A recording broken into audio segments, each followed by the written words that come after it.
Hello friends, मैं प्रियंका आर्या आप सबका आपके अपने चैनल लेट्स स्टार्ट स्टडी में बहुत बहुत स्वागत करती हूँ।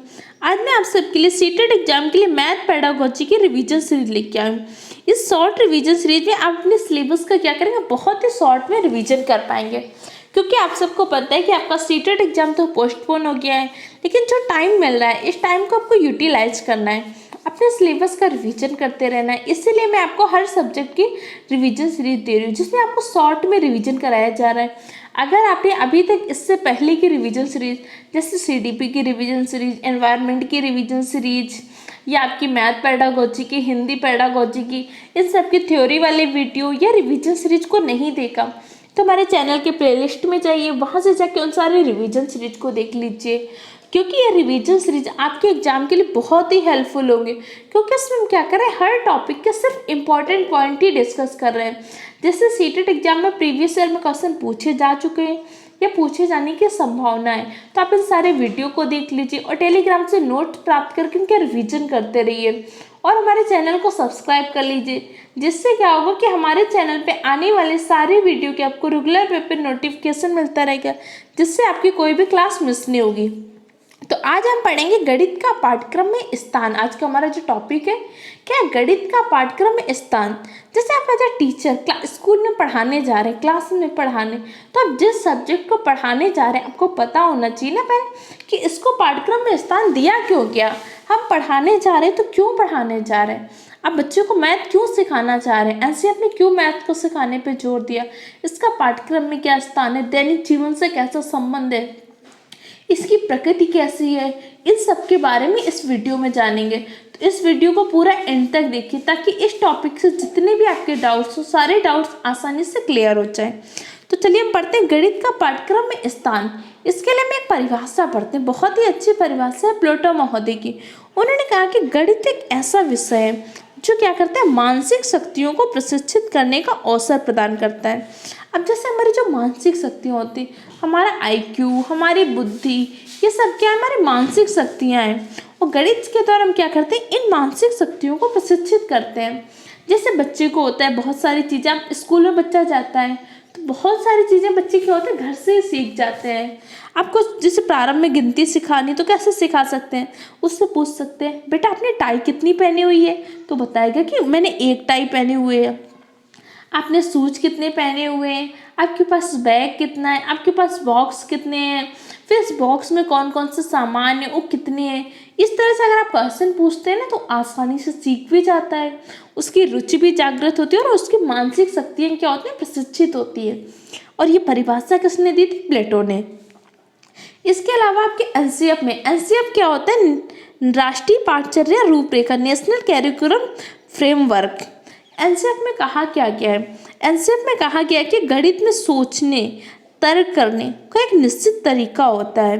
जैसे आप मान लीजिए आप कहीं भी होंगे, 2+2 क्या होता है, 4 होता है। तो आप कहीं भी हो, किसी भी स्टेट में पढ़ा रहे हो, किसी भी कंट्री में पढ़ा रहे हो, वहाँ पे यही रहेगा ना, 2 और +2 क्या होगा, 4 ही होगा।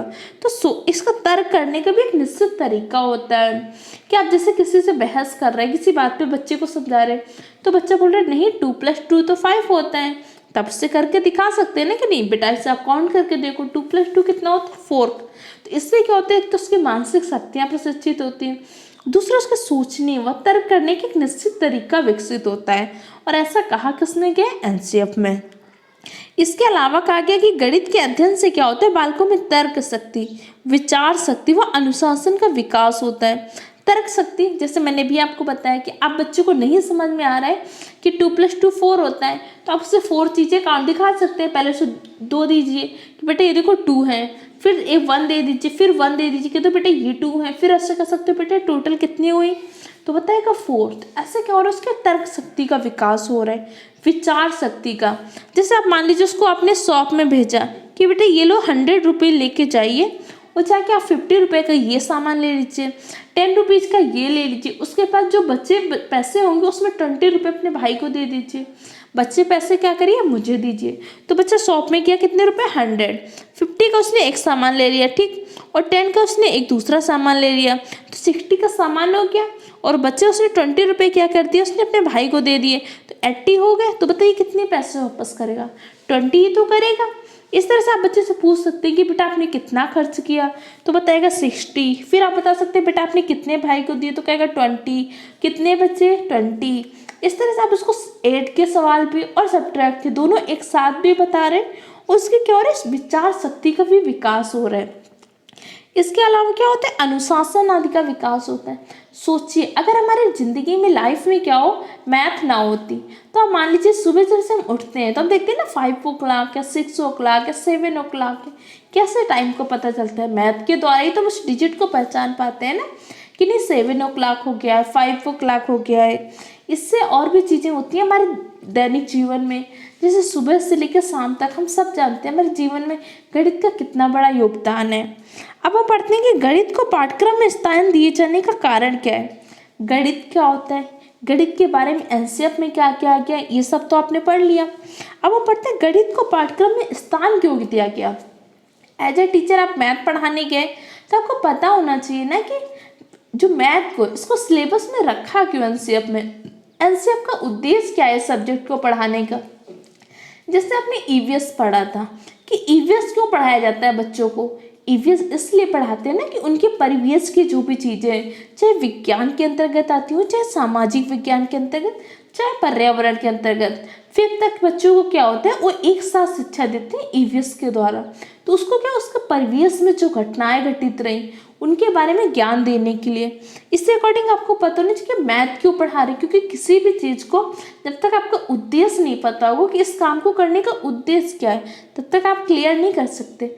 अब जैसे आज मेरा वीडियो देख रहे हो तो आपका उद्देश्य क्लियर है ना कि आपको क्या करना है, सीटेट का एग्जाम क्वालिफाई करना है, उसके बाद केवीएस या कोई दूसरे स्टेट में सुपर टेट वगैरह की में टीचर की जॉब करनी है। इसीलिए तो आप सीटेट एग्जाम क्वालिफाई करना चाहते हैं, तो आपका उद्देश्य क्लियर है ना। इसी प्रकार आपको पता होना चाहिए ना कि गणित को पाठ्यक्रम में स्थान क्यों दिया गया है, इसके उद्देश्य क्या है। पहला क्या, गणित का मानव जीवन से घनिष्ठ संबंध है। जैसे आप आज के क्लास का बच्चा जो है, जो आज का स्टूडेंट है, कल का क्या बनेगा, देश का एक नागरिक बनेगा, और उसके जीवन कैसा हो जाएगा, सामाजिक जीवन। उसका आधा समय से ज़्यादा समय कहाँ पे बीतता है, समाज में बीतता है। और गणित का क्या है, मानव जीवन से बहुत ही घनिष्ठ संबंध है। आप सुबह से लेकर रात तक के देख लीजिए, आपका क्या होता है, दिन भर गणित का संकल्पनाओं से या गणित से आपका परिचय होता रहता है। अब जैसे सुबह आप उठते हैं तो भी टाइम कैसे पता चले, गणित से, ठीक है। उसके अलावा आप अपने ऑफिस जाते हैं, स्कूल जाते हैं, जहाँ भी जाते हैं टाइम से तो पता चल रहा है। आप अपना आय व्यय का ब्यौरा बनाते हैं, आय बजट का, घर का बजट बनाते हैं या कोई और चीज़ें बनाते हैं कि इतना खर्च हुआ, इतना ये, तो कैसे आप कर पा रहे हैं, गणित के द्वारा ही तो कर पा रहे हैं। तो ये सब क्या होता है, गणित का मानव जीवन से घनिष्ठ संबंध है। गणित की भाषा कैसी, सार्वभौमिक है। गणित की भाषा सार्वभौमिक कैसे है कि जैसे आप हिंदी पढ़ने वाला बच्चा होगा वो भी क्या करेगा, 2+2 क्या करेगा, 4 ही बोलेगा। और इंग्लिश का बच्चा भी यही बोलेगा ना कि 2+2 क्या होता है, 4 ही होता है। ऐसा तो नहीं वो बोल देगा 2+2 तो 5 होता है। गणित की भाषा सार्वभौमिक है। प्रत्येक स्थान पे जो गणित की संक्रियाएं होंगी, गणित के तरीके, गणित के फार्मूले, सूत्र सब क्या होते हैं, निश्चित होते हैं। और गणित की प्रकृति कैसी है, इस पॉइंट को याद रखना, गणित की प्रकृति कैसी है, तार्किक है। जैसे गणित की प्रकृति के बारे में जब मैंने आपको शॉर्ट रिवीजन दिया था तो बहुत ही डिटेल से अच्छे से समझाया था। और गणित समस्त विषयों का आधार है। गणित समस्त विषयों का आधार कैसे है, आप किसी भी सब्जेक्ट को ले लीजिए, जैसे साइंस है, साइंस में जो भी इन्वेंशंस होते हैं तो कैसे गणित की हेल्प से तो होते हैं। आप कोई भी चीज़ करते हैं तो आप अंदाजा करते हैं ना, इतने ml डालना है, मान लीजिए आप केमिकल प्रोसेस कोई कर रहे हैं केमिस्ट्री में, तो आप इतने ml डालना है, किससे पता चला, मैथ से। इतने मीटर का करना है, किससे पता चल रहा है, मैथ से। कोई दवा बना रहे हैं बायोलॉजी में, बॉटनी वगैरह में, तो कैसे पता चलता है, मैथ के द्वारा। या किसी भी सब्जेक्ट में आप देख लिए, गणित क्या होता है, समस्त विषयों का आधार है। अब आप पढ़ लिए गणित शिक्षक की भूमिका क्या होती है। क्या अब आपने ये तो पढ़ लिया कि गणित का पाठ्यक्रम में स्थान क्या है, तो गणित आप गणित के टीचर हैं, मैथ के टीचर, तो आपकी क्या भूमिका होगी क्लास में। तो सबसे पहले तो आपको ये पता होना चाहिए कि एक शिक्षक की क्या भूमिका होगी। सबसे पहले तो आप क्या एक टीचर हैं, उसके बाद सब्जेक्ट टीचर है ना, कि आप मैथ के टीचर हैं, आप हिंदी के टीचर हैं, आप इंग्लिश के टीचर हैं। सबसे पहले तो आपको एक टीचर की भूमिका पता होनी चाहिए। एनसीईआरटी ने क्या बोला है एक शिक्षक की भूमिका के बारे में, कि एक टीचर को क्लास में कैसे बिहेव करना है, बच्चों के साथ कैसे रहना है। तो एनसीईआरटी कहती है कि एक शिक्षक को क्या करना चाहिए, एक सुगमकर्ता की भूमिका का निर्वहन करना चाहिए। उसके लिए क्या करना है, बच्चे के लिए सिर्फ क्या करना है, एक ऐसा वातावरण, उसके लिए एक ऐसा माहौल बनाना है जहाँ पे वो सीख सके। ऐसा नहीं करना कि उसके लिए सारे ज्ञान उसके ऊपर उड़ेल दो, उसके लिए सिर्फ ऐसा वातावरण, माहौल बनाना है जहाँ पे बच्चा क्या करे, स्वयं सीखने का प्रयास करे। तो एक शिक्षक को कैसे भूमिका निभानी है, सुगमकर्ता की। अब पढ़ते हैं गणित शिक्षक की क्या भूमिका है। गणित शिक्षक की भूमिका क्या होती है, सबसे पहले बालक के अंदर से गणित के प्रति भय निकालें। जैसे आप सबने भी बहुत बार देखा हो कि बच्चों को क्या होता है, मैथ से डर लगता रहता है, कहते नहीं मेरे से मैथ नहीं हो पाएगी, मैथ तो बहुत टफ है, हम नहीं कर पाएंगे। या कई बार लैंगिक पूर्वाग्रह होता है कि लड़कियां मैथ में कमज़ोर होती है, लड़के मैथ में अच्छे होते हैं, ऐसा भी लैंगिक पूर्वाग्रह होता है। तो सबसे पहले आपको क्या करना है, अपने छात्रों के मन से गणित के प्रति भय को निकालना है कि गणित भी सामान्य विषयों की तरह है, आप इसे सीख सकते हैं, आप इसे पढ़ सकते हैं। और फिर क्या करना है, बच्चों को गणित की मूल संकल्पनाओं को समझाना है। कई बार क्या होता है कि टीचर क्या करते हैं, उसका फार्मूला रटवा देते हैं कि बेटा इसको याद कर लो, जबकि आपका एनसीईआरटी हमेशा रटने पर बल नहीं देता। एनसीईआरटी कहता है ना, कम से कम रटने पर बल देना है, ज़्यादा से ज़्यादा बच्चों को क्या करना है, सिखाना है, वो खुद करके सीखें।